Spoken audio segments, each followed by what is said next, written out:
মোহাম্মদপুর সরকারি কলেজ থেকে inter complete করছি, জাহাঙ্গীরনগরে এক্সাম দিছি। আমার ফ্যামিলি চলতে পারতেছে না, আমার রাস্তা নামা লাগছে ব্যবসা করতে। আপনারা যে ছোট ভাই, তোমাকে অসংখ্য ধন্যবাদ। তুমি এই বয়সে তোমার পরিবারের দায়িত্ব কাঁধে নিছো, কারণ তোমার এই বয়সের 90% পোলাপান বাবা মার টাকা নষ্ট করে, 10টা মাইয়ার পিছনে ঘুরে, আর 10টা মাইয়ার জীবন নষ্ট করে। এই জন্য তোমাকে আমি অসংখ্য ধন্যবাদ জানাই।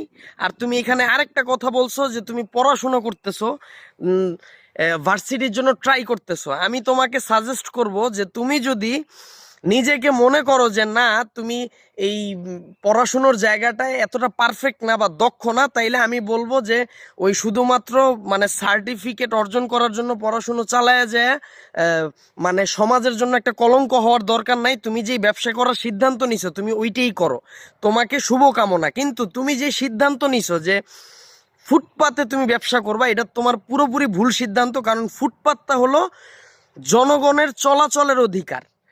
আর ঢাকা শহরে যেই পরিমাণে আসলে জ্যাম, এই জ্যামটা হয় শুধুমাত্র এই ফুটপাত আর মেইন রাস্তাগুলোর দুই পাশে অবৈধ দখল।